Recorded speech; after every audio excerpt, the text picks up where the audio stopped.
lingkod sa bawat Pilipino at magbibigay ng tamang impormasyon para sa tahimik at maayos na Pilipinas. Police News Network, alagad ng batas, tagapagtaguyod ng balitang pulis, sandigan ng mamamayan, patnubay ng katotohanan. Kampo Krame, maghahatid ng pinakahuling kaganapan at nagbabagang balita. Ito ang PNN Police News Network. At ngayon, ang inyong mga tagapagbalita. Magandang araw, bagong Pilipinas. Ako ang inyong alagad ng batas, tagataguyod ng balitang pulis, Patrolwoman Janina Aguas mula sa Manila Police District. Maghahatid sa inyo ng tamang balita, kwento ng pulis at serbisyo para sa mamamayan. At ito ang PNP News Online, ang pangunahing balita ng Police News Network. Alagad ng batas, tagataguyod ng balitang pulis.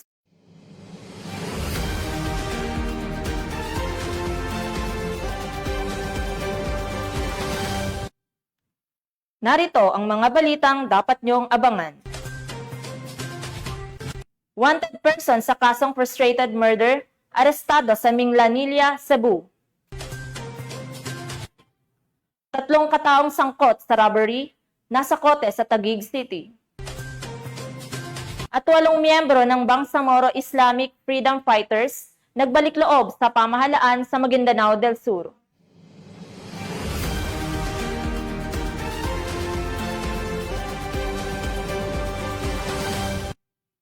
Narito ang mga balitang hatid ng ating PNN correspondents mula sa iba't ibang panig ng bansa.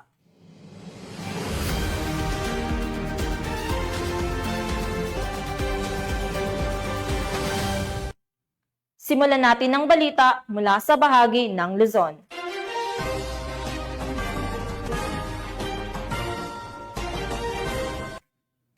Tatlong individual na sangkot umano sa kasong robbery at paglabag sa batas pambansa bilang 6 ang naaresto ng mga operatiba ng Southern Police District sa ikinasang operasyon sa Taguig City. Ang report mula kay Corporal Abigail Rojas. Arestado ang 3 suspect na sangkot sa kasong robbery with violence at paglabag sa batas pambansa bilang 6 ng mga tauhan ng District Special Operations Unit ng SPD. Katuwang ang Taguig City Police Station sa isinagawang spot operation sa kahabaan ng C5 Road Tunnel Market sa Taguig City. Kinilala ang mga naarestong suspect na sina alias Wally, 20 anyos, alias John Del, 31 taong gulang, alias Mark, 20 anyos at si alias Renzo na patuloy pang tinutugis ng pulisya. Na-recover sa operasyon ang ilang nakaw na cellphone, mga patalim, motorsiklo at iba pang kagamitan na ginamit sa krimen. Dinala naman sa tanggapan ng District Special Operations Unit ang mga naarestong suspect at mga ebidensya para sa dokumentasyon at pagsasampa ng kaukulang kaso. Tiniyak din na mananatiling aktibo ang SPD sa pinaigting na kampanya laban sa kriminalidad upang matiyak ang kapayapaan at kaligtasan ng publiko. Mula dito sa Metro Manila, ako po ang inyong PNN correspondent, Police Corporal Abigail Rojas. Alagad ng batas, tagataguyod ng balitang pulis. Maraming salamat, Corporal Rojas. Arestado ang isang magsasaka matapos mahulihan ng hinihinalang shabu na nagkakahalaga ng halos 25,000 piso sa ikinasang bypass operation sa bayan ng Penarubia, Abra. Nakatutok dyan si Police Staff Sergeant Joderick Tasig.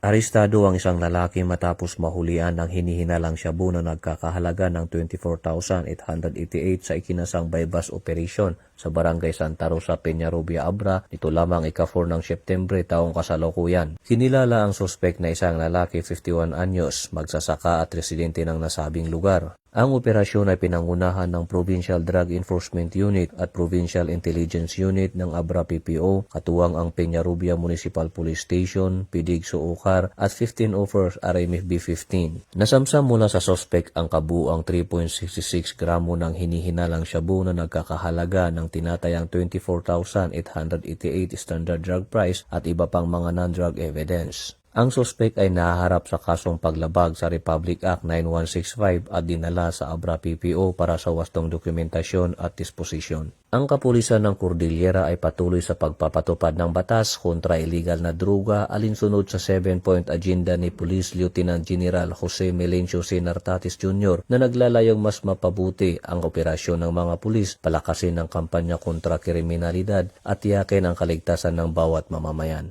Mula dito sa rehiyon ng Cordillera, ako ang inyong PNN correspondent, Police Staff Sergeant Jodrick Tasing, alagad ng batas, tagataguyod ng Balitang Pulis.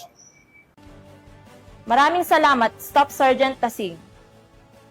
Hindi na nakapalagpa ang isang lalaking street-level drug personality nang arestuhin ito ng kapulisan matapos makumpiskahan ng ilegal na droga sa Uson, Masbate. Patrolwoman Carmela Bianca Panganiban sa report. Matagumpay na naaresto ang isang individual na sangkot sa iligal na droga sa Purok 3, Barangay Quezon, Uson, Masbate, bandang alas 8:30 ng umaga, nito lamang Setyembre 1 taong kasalukuyan. Sa bisa ng 2 search warrant na inilabas ng Executive Judge ng RTC, 5th Judicial Region. Kinilala ang sospek na si alias Pabling, 47 taong gulang, may asawa, heavy equipment operator at residente ng nasabing barangay. Siya ay nakalista sa e-warrant system at itinuturing na street-level individual. Ang operasyon ay pinangunahan ng Uson MPS, katuwang ang Masbate PPDEU, 2nd MMFC at 502nd MCRMFB5 sa koordinasyon ng PIDEA Regional Office 5. Nakumpiska mula sa sospek ang isang itim na pouch na naglalaman ng mga heat-sealed plastic sachet na hinihinalang shabu na may tinatayang kabuuang timbang na 11 grams na may halagang humigit kumulang 74,800 pesos. Samantala, nakuhaan din ng sospek ng isang tutor, magasin at bala ng kalibre .45 pistol. Ang sospek at ang mga nakumpiskang ebidensya ay kasalukuyang nasa kustodiya ng Uson MPS para sa kaukulang disposisyon. Mula dito sa Legazpi City, Albay, ako ang inyong PNN correspondent, Patrolwoman Carmela Bianca Panganiban, alagad ng batas, tagataguyod ng Balitang Pulis. Maraming salamat, Patrolwoman Panganiban. Tunghayan naman natin ang mga balita mula sa Visayas.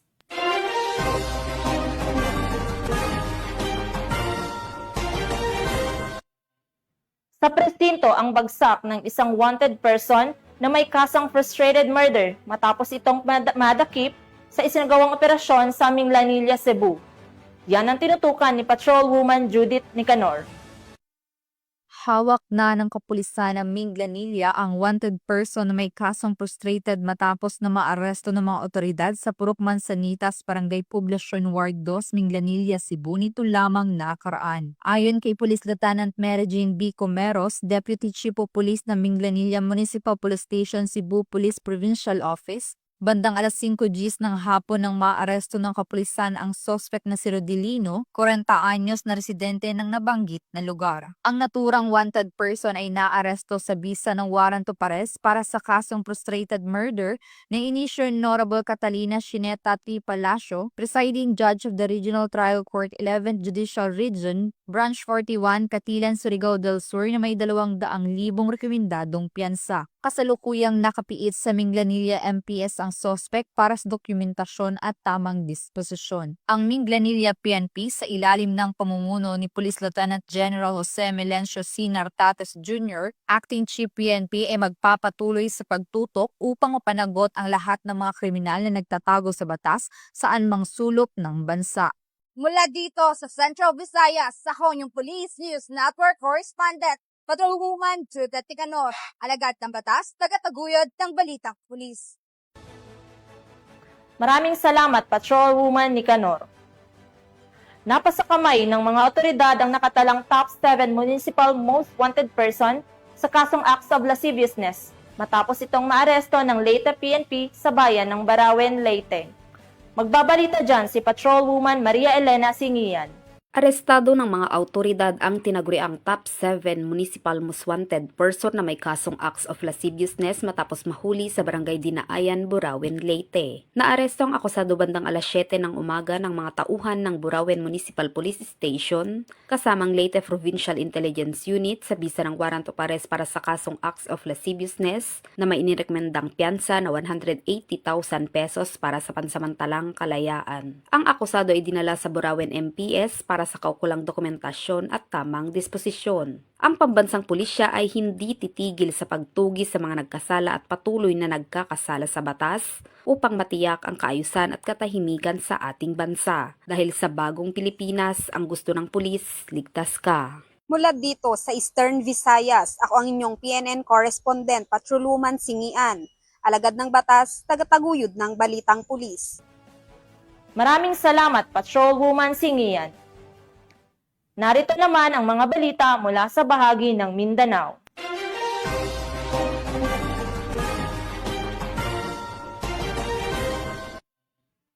Formal nang nagbalik loob sa pamahalaan ng 8 miyembro ng Bangsamoro Islamic Freedom Fighters, Karialan at Bungos Faction sa isinagawang seremonya sa Maguindanao del Sur.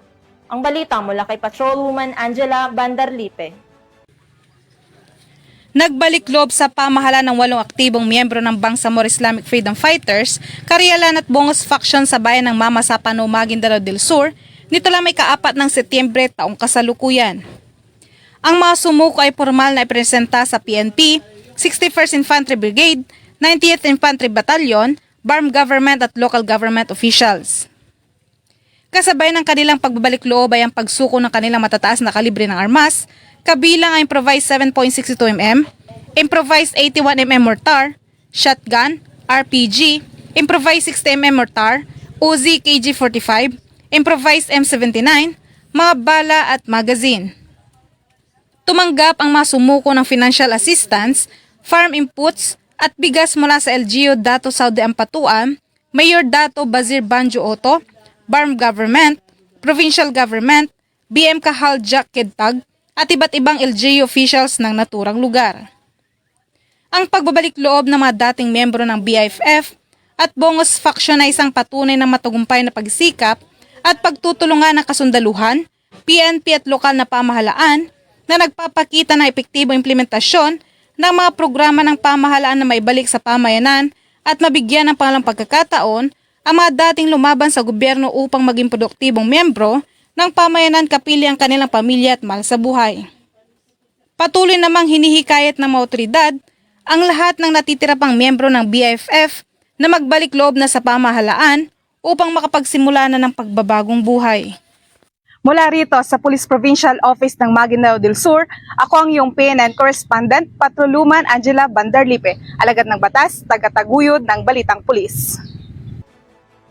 Maraming salamat, Patrolwoman Bandarlipe. Arestado ang isang drug personality na kabilang sa drug watch list matapos ang matagumpay na buy-bust operation na ikinasan ng mga pulis sa Kapatagan, Lanao del Norte.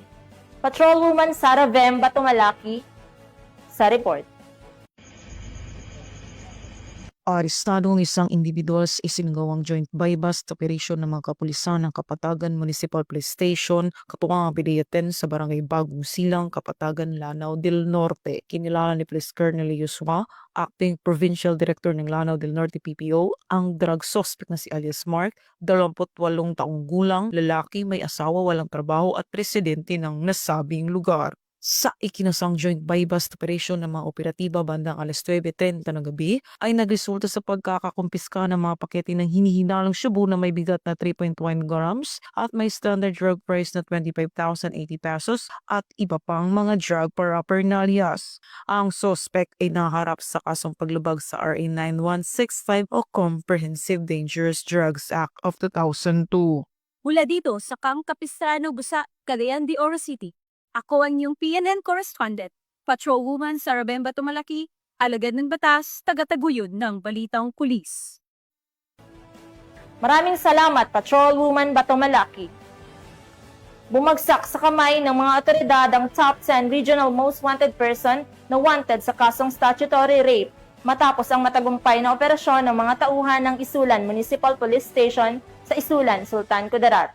Nakibalita dyan si Patrolwoman Vina Morales. Arestado ng mga operatiba ang tinaguriang Top 10 Regional Most Wanted Person sa kasong statutory rape sa isinagawang warrant of arrest operation sa Barangay Kulambug, Isulan, Sultan Kudarat nito lamang Setyembre taong kasalukuyan. Kinilala ng Isulan Municipal Police Station ang suspect na si alias Ray, 54 na taong gulang, isang magsasaka at residente ng nabanggit na lugar. Bandang alas 9:30 ng gabi nang isinagawa ng Isulan MPS kasama ang iba pang mga operatiba ang warrant of arrest operation sa pamamahay ng suspect na nagresulta ng matagumpay na pagka-aresto. Ang suspect ay may nakabinbin na kasong statutory rape na walang nirerekomendang piyansa. Kalukuyang nasa kustudiya ng Isulan MPS ang suspect para sa kaukulang dokumentasyon at tamang disposisyon. Napaigting naman ng mga kapulisan ng Rehiyon 12 ang pagsasagawa ng mga operasyon upang mahuli ang mga most wanted persons sa rehiyon para sa pagkakaroon ng mapayapa at ligtas na bagong Pilipinas. Mula dito sa General Santos City, ako ang inyong PNN correspondent, Patrolwoman Vina Morales, alagad ng batas, tagataguyod ng Balitang Pulis. Maraming salamat, Patrolwoman Morales. At yan ang mga balitang nakalap ng ating PNN correspondents mula Luzon, Visayas at Mindanao. Sa ngalan ng pamunuan ng Philippine National Police, sa pangunguna ni Acting Chief PNP Police Lieutenant General Jose Melencio Nartates Jr. at sa pamumuno ni President Ferdinand Bongbong Marcos Jr., kami ay maglilingkod sa bawat Pilipino at magbibigay ng tama at balanseng balita. Mula rito sa tanggapan ng tagapag-ugnay ng Pambansang Pulisya, ako ang inyong alagad ng batas, tagataguyod ng Balitang Pulis. Patrolwoman Janina Aguas mula sa Manila Police District, maghahatid ng tamang balita, kwento ng pulis at serbisyo para sa mamamayan. At ito ang PNP News Online, ang pangunahing balita ng Police News Network.